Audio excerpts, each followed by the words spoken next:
Today's lesson is More Than Mail, How Postal Systems Have Adapted Over Time.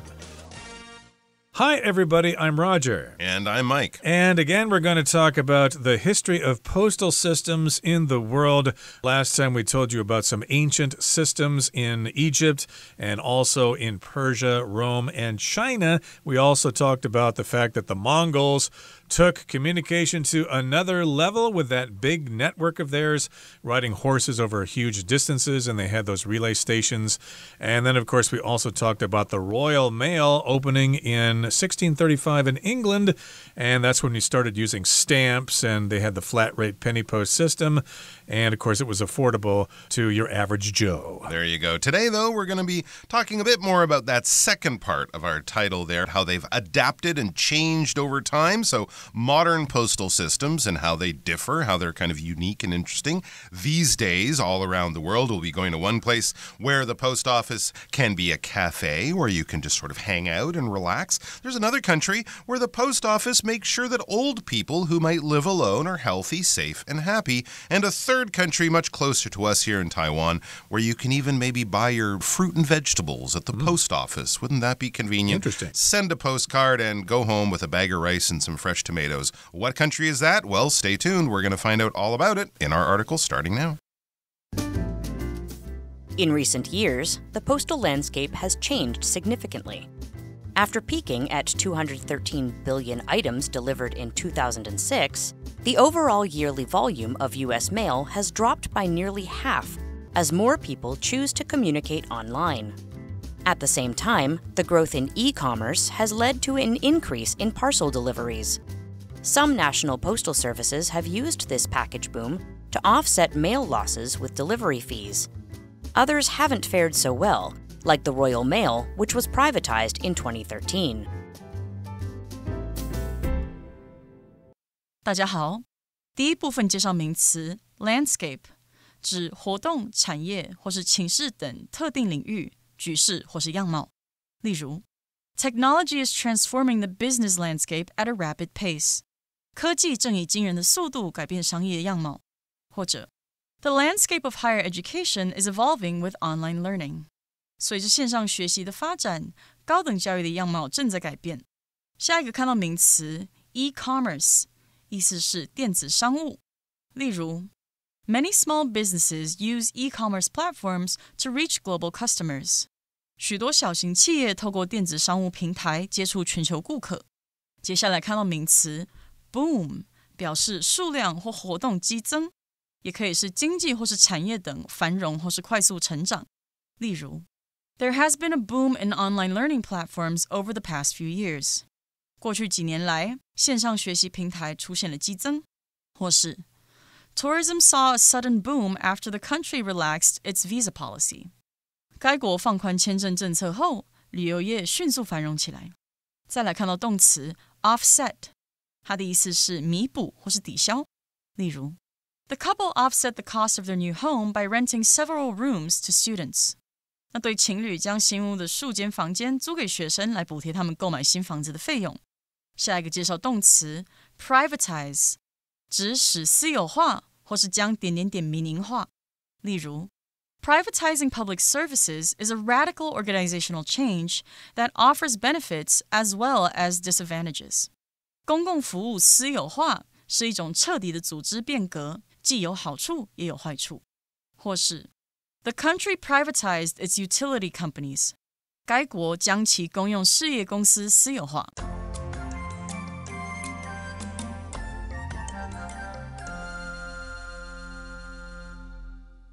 Okay, so here's the first part of today's lesson. It says, in recent years, the postal landscape has changed significantly. So here we've got something called the postal landscape. Okay, normally landscape refers to the land or the characteristics of land. Maybe you like landscape photography, for example. You like taking pictures of mountains and lakes and the ocean and stuff like that. But here the postal landscape just refers to the general qualities or general considerations of the postal system. Basically, the postal system has changed greatly in recent years. Like how the shopping landscape has changed with e-commerce, right? Now you can shop from your sofa You don't have to go to a store, and that's been a big change, right? A big revolution in how people shop. Well, there's been a big revolution in how people use post offices. After peaking at 213 billion items delivered in 2006. So that was the peak. That was the high point, I guess. This biggest number that was ever experienced, 213 billion items. So that would be letters, packages, all sorts of different things shipped or delivered through the mail system in 2006. The overall yearly volume, the amount of mail that U.S. mail, the U.S. postal system, has dropped. It's dropped by nearly half as more people choose to communicate online. So there you go. No more letters, no more postcards. Many Christmas cards don't get sent. You send e-cards and things like that. And I would also imagine with the rise of online shopping, a lot of those big companies like Amazon, they use the post office, but they also might use UPS and FedEx, those kind of private postal services.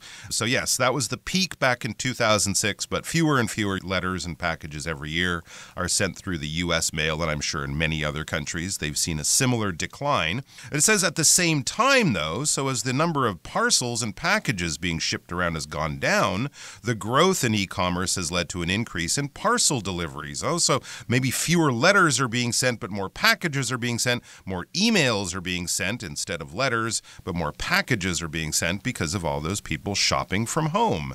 E-commerce is, yes, online shopping. Indeed. So, of course, you don't have to go down to your local store and buy an item. You could actually order it online. In the past, we had mail order. I think you actually had to write a letter to some company and give them your credit card number or cash on delivery systems or whatever. Kind of like how we do at 7-Eleven these days. Kind of, indeed. So, yeah, we still need to send those physical items through the mail. But again, as you said, there are private companies that can handle a lot of that. So that's all part of e-commerce, and some national postal services have used this package boom to offset mail losses with delivery fees. So again, they've lost business because nobody really sends letters anymore. Of course, in the old days, if you wanted to communicate with your parents while you were studying overseas or something, you actually wrote them a letter. You actually wrote words on a piece of paper with your hand or with a typewriter. You folded the paper, you put it in an envelope, you put a stamp on it, and you wrote an address on it, and you took it down to the post office and mailed it.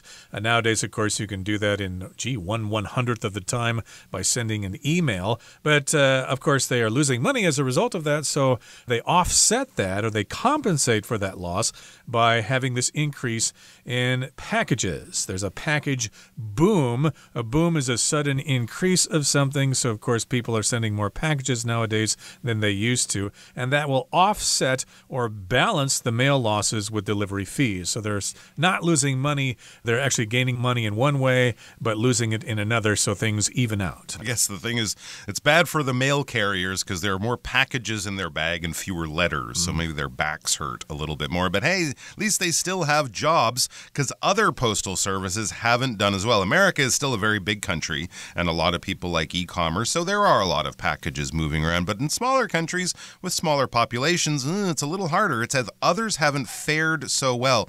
To fare well, and this isn't a term we would use very often, I am faring well, means I'm doing well, all right? To fare is basically to do, how your situation is, your ability to deal with that situation. But we often use it in this negative sense with this phrase. I'm not faring so well. I've got a new job, a lot of pressure. I always feel nervous and anxious when I think about work. I'm not faring so well. It's kind of like saying I'm not doing so well. Things are tough. Life is a bit of a struggle. So the modern world is a bit of a struggle for some postal services like the Royal Mail, that original sort of public mail service from the UK, from Britain. It was actually privatized in 2013. It was a government-run institution, but then it was sold off. It was privatized. That's when they take something that was formerly run by the government, like the water system, the power system, the airports, things like that, and then they sell them off to private companies that are hopefully going to make a profit on it, but of course often that leads to higher fees for us, the users, and things like that. And yes, so the Royal Mail is no longer run by the British government. It is now run by a private company. And yeah, this has caused problems, of course, for people and led to higher fees and whatnot. But there are also some new developments that maybe offset some of the things that we've lost. There are things that we've gained, and we're going to learn about those and how postal systems are adapting in the modern world in our next paragraph. To lessen the impacts that such challenges have caused, postal systems around the world continue to evolve and transform, providing a variety of different services. In Japan, thousands of post offices have become community hubs, offering basic groceries and government services. In France, La Poste offers a paid program that checks in on seniors and provides help with things like prescription pickups and library book returns. Meanwhile, in the UK, mobile post offices double as drop-in cafes, bringing social connections to remote villages. 第二部分介绍动词 evolve， 表示逐渐发展、演变或是进化。我们可以说 Technology evolved at a rapid pace and changed the way we live and work. 科技日新月异，改变了我们的生活和工作方式。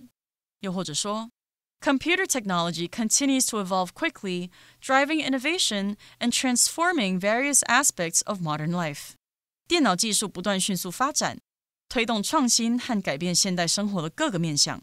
最后看到 community 这个名词，意思是社区或是群体。例如 Sadly, many young people are leaving this community to move to the big cities. 遗憾的是，许多年轻人正在离开这个社区，搬到大城市。最后一个句子 After the recent robberies, people in the community no longer felt safe. 在最近的几起抢案后，社区里的人不再感到安全。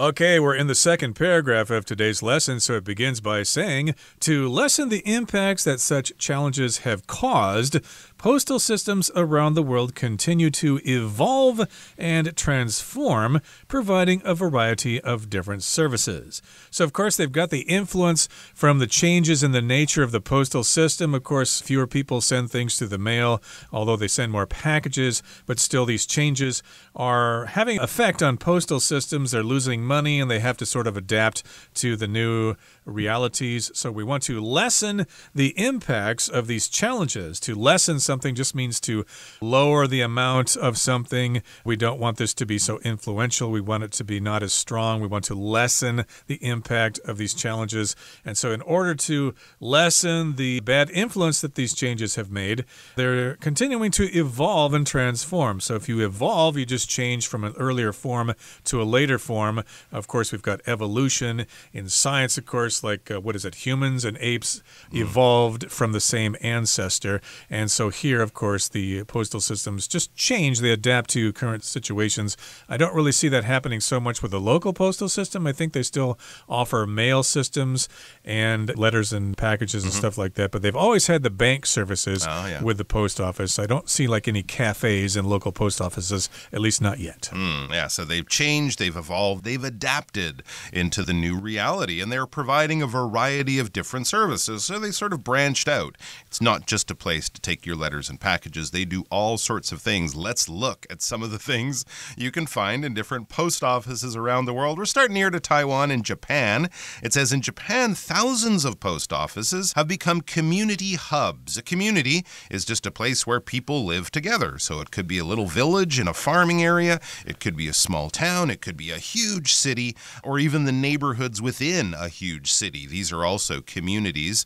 And a hub, it is the middle of a wheel. That's the hub of the wheel, where the spokes on your bicycle meet, on your bicycle wheel meet, or the part where you remove the tire off your car if you're changing your tire. The hub is the part that actually attaches to the car. It's the central point, in other words. We often use that when we talk about that delivers things. They might have a hub near an airport, and all the packages go there, and then by truck they get taken to all the different corners of the country. But that's a central network area. So it's kind of a central area for the community in the way that a church used to be, or maybe there's a local bar or restaurant where everyone kind of shows up during the day and they chat and they meet and hang out and socialize and things. So that's what they're doing. And they're offering things that will bring people in apart from just sending packages and letters. They offer basic groceries, so you can go there to buy basic foodstuffs, and that's something people might do almost every day. Go out and buy some rice or some vegetables or fruit, things like that. And also government services. So if you're an older person person. You can go in there. You might be able to pick up your retirement check or something like that. They might have banking services. They might have other ways to pay your taxes and stuff like that. Just basically a place for people in the community to go, get things done, and spend some time together. Right. They have those community centers in Japan. They have a strong support for that kind of system there. So that's affecting how post offices are evolving in Japan. Now let's go to France. In France, La Poste offers a paid program that checks in on seniors and provides help with things like prescription pickups and library book returns. Cool. So this is what's going on in France here. And of course, we got people who check in on seniors. If you check in on somebody, you just kind of make sure they're doing okay. Maybe you stop by. Hey, Mr. Lee, how you doing? Are you doing okay? Did you pick up your medicine or whatever? Of course, we've got, retired seniors living by themselves, and they probably don't get out much. So, of course, they need to be checked in on. And then they also provide services like prescription pickups. Prescription refers to prescription drugs or medications that you're getting from your doctor for various ailments. And these are pickups, okay? So you go there to pick up your medicine and go home instead of having to go to your local pharmacy. And, of course, you could also go there and return your library books that you checked out. And I suppose you could even pick some up as well. Very cool. And, of course, in some small towns, they might not even have a local pharmacy. So if this allows the seniors, the older people, to not get in their car and drive to a nearby town, they can pick up their medicine very locally and also spend some time, just like they do in Japan, meet some people, have some chats and stuff like that. Meanwhile, in the UK, very close to France, mobile post offices double as drop-in cafes, bringing social connections to remote villages. So yeah, there are places, even now in the modern world, where people live, there could just be 10, 50 people in a small town. Maybe it's not even big enough to have a post office, so they have mobile post offices. This is making me think they've taken a van or a truck and they've kind of converted it into a post office. So, of course, someone will drive it around, but then at the back, they can open up the doors, bring down some steps, and you can go inside, and they have most things you'll find in a post office there. And I guess every day or in the morning and afternoon, they'll visit different communities. And so these double as, they also serve as, they have dual roles. If your cell phone, you could say, it doubles as, more than doubles, because double is to do two jobs. Cell phones do many jobs, but for a lot of people, it doubles as a form of entertainment, a form of communication, a way to do all your banking. It has many, many different roles. It offers many, many different services. So these mobile, these moving, or post offices on wheels, in other words, they double as drop-in cafes. A drop-in cafe would be kind of like a community hub or something like that. It's a place you can go, grab a cup of coffee, or of course in England, a cup of tea, and you can, hang out with your neighbors, check in what's going on, talk about the weather, talk about last night's cricket match or something like that. Just a place to have social connections. We're bringing social connections. We're bringing a way for people to get together in these remote villages, up in the mountains, or maybe I'm also thinking on those sort of wild islands in northern Scotland. They might not even have a village pub where people can hang out, so people hang out at the mobile post office or the post office on wheels. How cool is that? Okay, we're at the end of the second part of our lesson for today. Let's listen to the third and final part, and we'll wrap things up. So, are we entering a post-postal era? Probably not. While postal services face new challenges, our enduring need to connect ensures their continued existence, just in new forms. Okay, so here's the final part. We've got a question here. So are we entering a post-postal era? An era, of course, is a period of time, in history. So yeah, is it the post-postal era? Post offices have changed and they're never going to be the same as they were before. So yeah, is it totally different now? All right, and post meaning after. Okay, so that's also a little bit of a joke there from the writer. A post-postal era. In other words, have we evolved beyond needing post offices? Are they kind of like dinosaurs? We don't need them anymore. It says probably not. No, they're changing, they're adapting, they're evolving. So they have new roles that are very important. Maybe not for sending letters and postcards, but for other things. While postal services face new challenges, our enduring need to connect ensures their continued existence just in new forms. It's kind of interesting when you reflect on it. Post offices and services were first for sending things from here to far away. Now they're more about bringing people in the local community together. So there you go. And I guess you can go to the post office, sit there and send your emails from your phone without actually needing to buy a stamp.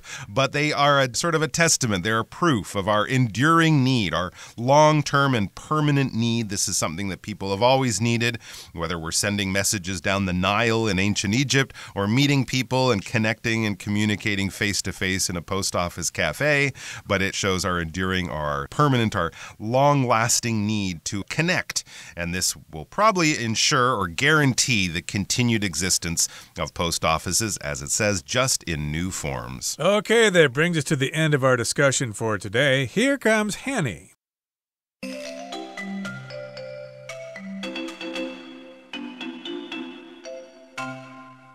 各位同学大家好，我是 Hanny。 我们来看今天的文法重点。课文第一部分提到，电子商务的成长带动了包裹的投递量增加。有些国家的邮政服务利用包裹热潮，透过运费来弥补邮件量的损失。有些国家的邮政服务表现则没那么好。好，文中它是用 some national postal services ... others ... 来表达有些国家的邮政服务怎么样怎么样，有些国家的邮政服务则怎么样怎么样。当我们用 some ... others ... 就可以表达有些怎么样，有些怎么样。那这个用法是在没有限定范围的人事物里面列举出两种群体的状况。那么 some 跟 other 也可以当形容词，我们用 some 名词other 名词这样的句型去表示。可是为了避免重复名词，这个 other 加名词常常会用代名词 others 取代，就像文中的 others 相当于 other national postal services。 我们也造个例句 Some people like summer, others prefer winter。 有些人喜欢夏天，有些人比较喜欢冬天。这时候句子里面的 others 就相当于 other people。 好，我们再补充一下，要在没有限定范围的人事物里面列举出其中的三类，则是用 some ... others ... still others ... 可是也要注意说，如果就只有两种类别，这时候这个 others 前面要加上定冠词，所以就会是 some ... the others ... 来表达有些怎么样，其他剩下的怎么样怎么样。例如 Some of the books are in Chinese, the others are in English。 有些书是中文的，那其他的是英文的。好，课文第二部分提到说，法国邮政推出一项付费服务，探视年长者和协助他们领取处方药与归还图书等等。文中是用名词 prescription 来表达处方签、处方药。那它的动词是 prescribe。 我们来介绍它的字根，看到 scrib 或是拼作 scribe 或是拼作 script 这一类字根表示 write 书写。那在 prescribe 这个字当中，字首 pre 表示事先，在之前， scribe 表示书写。那医生开处方签就是事先先写下指示，让你之后可以去药局领药，这样应该就可以联想到prescribe 它有开立、嘱咐，像开立药啊、处方等等的意思。我们也顺便补充两个有相同字根的单字。第一个 describe， 那它的字首第一表示 down 就是下，字根 scribe 表示 write 是书写，所以从字首字根来看，它就是有 write down 的意思。那 describe 这个动词就表示描述、描写。第二个补充的是 subscribe， 它的字首 sub 表示下方， scribe 表示写。那同学们可以试着联想，在文件下方写下自己的名字，签名表示同意啊，或者是要订购之类的行为，所以 subscribe 它就有订阅、订购的意思咯。好，那以上是今天重点整理，我们回顾今天单字吧。 Landscape. The economic landscape has shifted dramatically since the pandemic. Boom. Thanks to the tech industry boom, we've seen a big increase in job opportunities recently. Evolve.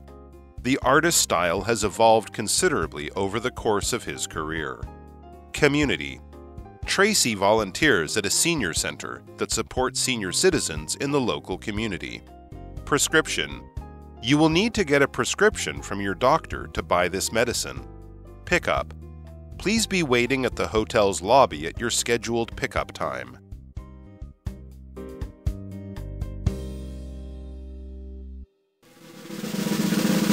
Discussion starter starts now. It's time now for our discussion starter, and the question is, what aspect of the history of postal systems did you find most interesting and why? I found it really interesting that the Mongols had kind of invented a Pony Express courier service, since I thought that was something much more modern, maybe 400 or 500 years later than what we learned in the article. So I thought that was quite interesting. It is interesting indeed, but the aspect I found most interesting was the fact that modern post offices are evolving or changing with the times. Okay, they no longer just provide postal services. You can do other things there as well. You can deposit money there. And in some countries, of course, you can go there and socialize with people in your neighborhood. You can even have a game of cards.